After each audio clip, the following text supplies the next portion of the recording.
नमस्ते दोस्तों। परमपिता परमात्मा की असीम कृपा और बड़े बुजुर्गों के आशीर्वाद के साथ आपके सामने हाजिर हूँ आपके अपने चैनल गीत ज्ञानवाणी में। और आज की वीडियो में हम आपको बताएंगे संकष्ट चतुर्थी के बारे में। संकष्ट चतुर्थी हिंदू धर्म का एक बहुत ही प्रसिद्ध एवं पवित्र त्यौहार है। यह 4 बड़ी चतुर्थियों में से एक है और पूर्णिमा के बाद आने वाली पौष माह की पूर्णिमा के बाद आने वाली चतुर्थी को संकष्ट चतुर्थी कहते हैं, जो कि अभी आने वाली है। यह भारत और उत्तर दक्षिणी राज्यों में बहुत ही धूमधाम से मनाया जाता है। इसे सकट चौथ, संकष्ट चतुर्थी और तिलकुटा चौथ का व्रत भी बोलते हैं। इस दिन व्रत किया जाता है और वैसे जो चौथ होती हैं, 4 जो बड़ी चौथ होती हैं, उन्हें हम अपने पतिदेव की लंबी उम्र के लिए करते हैं, जबकि जो ये संकष्ट चतुर्थी का जो त्यौहार है, जो व्रत है, इसे अपनी संतान की लंबी आयु और उनके किसी भी तरह के कष्टों को मिटाने के लिए, पीड़ाओं को हरने के लिए और उनकी सुख समृद्धि के लिए इसे हम मनाते हैं। कहीं कहीं पर जब शादी होती है और जब लड़का होता है तो इस व्रत में कुंडारा भरा जाता है, यानी कि इसमें 1.25 मन 1.25 किलो मतलब दान के रूप में तिल को बांटा जाता है।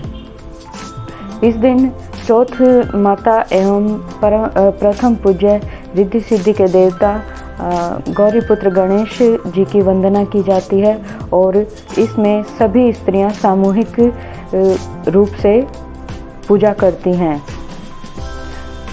यह व्रत 29 जनवरी से सुबह 6 बजे से शुरू होकर और 30 जनवरी को सुबह 8 बजे तक रहेगा। तो इसका मतलब हुआ कि जो ये त्यौहार है, संकष्ट चतुर्थी का व्रत है, ये 29 जनवरी को मनाया जाएगा। तो इसकी कहानी कहते हैं। इसकी कहानी सुनने के लिए हमें एक पाटे पर उसको अच्छे से साफ करके और उस पर स्वास्तिक बनाएं, उस पर पानी का लोटा रखें और कलावा बांधें और चावल रखें।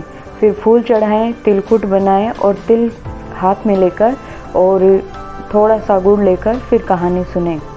गणेश जी को तिलक करें, चौथ माता को रोली मोली चंदन और मेहंदी से जितनी भी आप चौथ करते हैं उतने टिक्की निकालें और फिर कहानी स्टार्ट करें। एक बुढ़िया अपने बेटे के साथ रहती थी और वो उनकी दशा बहुत ही गरीब थी। तो जो उनका बेटा था वो गाय चराता था, हर रोज़ गाय चराता और ग्वालिया था, तो जो भी शाम को मिलता वो उसे बनाते थे और खाते थे। उनका बहुत ही साधारण सा जीवन था। एक दिन जब वह गायों को लेकर जा रहा था चराने के लिए, तो रास्ते में उसे उसकी चाची ताई मिली और उसकी चाची ताइयों ने उसे रोककर भड़काना शुरू किया कि तुम तो सारा दिन घर से बाहर रहते हो और तुम्हारी माँ पीछे से तुम्हारी माँ पीछे से अलग अलग पकवान बनाकर खाती हैं और तुम्हें रूखी सूखी ऐसे ही कुछ भी देती है, तुम्हारा ध्यान नहीं रखती हैं। तब लड़के ने बहुत ही विश्वास के साथ कहा कि नहीं, मेरी माँ ऐसी नहीं है और हम बहुत सुख शांति के साथ रहते हैं।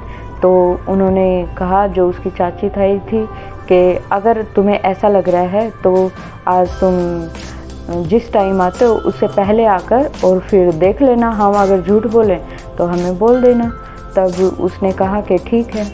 अब वो चला गया और उसने वहाँ बैठे बैठे विचार किया कि एक बार देखने में क्या हर्ज है। तो आज वह गायों को जल्दी लेकर आ गया और जैसा कि आज तिलकुटा चौथ का व्रत था और बुढ़िया ने चौथ का व्रत किया था, तब उसने देखा कि माँ तो पकवान बना रही है और भोग के लिए उसने तिलकुट रखे थे, कहानी कह रखी थी और पकवान बनाए थे। तब वह आकर अपनी माँ को कहने लगा कि मैं तो इतनी मेहनत करता हूँ और आप अकेले अकेले कुछ भी बना लेती हैं और खा लेती हैं और मेरे को आप बिल्कुल भी ध्यान नहीं रखती हैं। भाई ऐसा नहीं है कि आप बनाएं तो मुझे भी दे सकती है, मैं ये नहीं कह रहा कि आप ना खाएं। तो उसने कहा नहीं बेटा, आज तिलकुटा चौथ का व्रत है, तो मैंने ये तुम्हारी ही लंबी उम्र के लिए और तुम्हारे फ़ायदे के लिए इसे किया है। तब उसने बिल्कुल यकीन नहीं किया और उसने कहा कि नहीं, अगर मैं आज नहीं आता तो मुझे पता ही नहीं चलता, और आज मैं आ गया हूँ तो तुम अब ये बहाना बना रही हो, अब मुझे इस घर में नहीं रहना। और वह ऐसा कह के जाने लगा। तब उसकी माँ ने कहा कि नहीं, यह किसी के बहकावे में आ गया है। और उसने कहा कि कोई बात नहीं, तुम ऐसा करो, तुम चले जाओ, लेकिन तुम्हें कहीं पे भी कोई प्रॉब्लम आए तो जो ये तिल जो मैं तुम्हें दे रही हूँ, इन्हें तुम अपने साथ रखना और तुम इसे ले जाओ। तो उसने कहा ठीक है। अब वो उन तिल को, जो पूजा के तिल थे, उनको अपने साथ ले जाकर और जो उसने बनाया था उसको खाने के लिए बांध दिया और वो चला गया। रास्ते में जब वो जा रहा था तो उसे क्योंकि वन में निकला और वन में बहुत सारे शेर थे, चीते थे, अलग अलग तरह के, उसको डर लग रहा था। तो उसका सामने एक शेर से हुआ और वह वहाँ पे खड़ा हो गया और कहा कि हे चौथ माता, अगर मेरी माँ सच में आपका व्रत कर रही थी तो जो ये पूजा के तिल हैं ये मुझे बचाएं और मेरी रक्षा करें। ऐसा करके और उसने अपने चारों तरफ तिल बिखेर दिए। तो पता नहीं उसे शेर को क्या हुआ, उसने कुछ बड़ा देखा या वह वहाँ से माता की कृपा से उसे छोड़कर और निकल गया। तब उसे थोड़ा सा यकीन हुआ कि हाँ, माँ तो ठीक बोल रही थी। तब वह जाकर और एक बुढ़िया के पास रुका। तो बुढ़िया माई ने भी तिल ये बनाती जा रही थी और रोती जा रही थी। तब उसने कहा कि बुढ़िया माई, आप क्यों रो रही हो? तो उसने कहा कि बेटा, आज मेरे बेटे को लेके जाएंगे राजा के यहाँ पे, और है ना, राजा की जो बेटी है वो बलि लेती है। तो उसने कहा कि आज मेरे बेटे का नंबर है। तब उसने कहा कि ऐसा क्या, कोई बात नहीं, आप ये मुझे खिला दीजिए और आपके बेटे की जगह मैं चला जाऊंगा। तब उसने कहा ठीक है। अब उसने वहाँ जो भी वो पकवान बना रही थी वो खा लिया, और जब राजा के मंत्री और उसके सेवक जो आए तो उनके साथ वो चला गया। अब जब वो वहाँ पे गया है तो उसे एक कमरे में डाल देते हैं और राजा के दरबार में वह बैठ गया और उसे एक कमरे में डाल दिया गया। तो उस कमरे में जो लड़की थी उसके लिए ये कहा जाता था कि ये लड़की बलि लेती है। अब उसने देखा कि लड़की बलि क्यों लेगी, तो वह क्या देखता है कि रानी जो लड़की थी राजा की, उसके पेट में से एक सांप निकलता है और वह उनको खाता है। तो उसने अपने पास में जो भी उसके तलवार वगैरह रखी थी उसे उस सांप को मार देता है, और लड़की को जब थोड़ी बहुत देर बाद होश आता है तब वो और वो बुढ़िया का लड़का दोनों कमरे से बाहर निकल के आते हैं।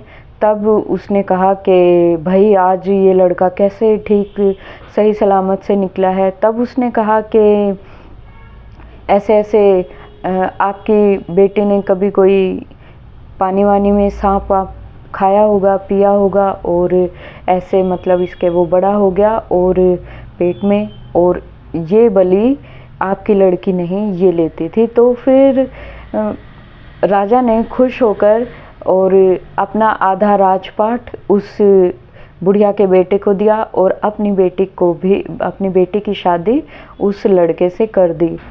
तब वह अपने माँ के पास गया और खुशी खुशी घोड़े हाथी सवारी और बहुओं के साथ, अपनी वाइफ के साथ अपने घर गया और जाकर अपनी माँ को पैरों में गिर गया और उनसे खूब सारी क्षमा मांगी और कहा कि हे मातेश्वरी, हे मेरी माता, आप सच थी, आपकी जो चौथ माता की कहानी है वो सच थी, और जो भी मेरे से भूल हुई है उसे क्षमा कीजिए, और ये जो आपकी बहू है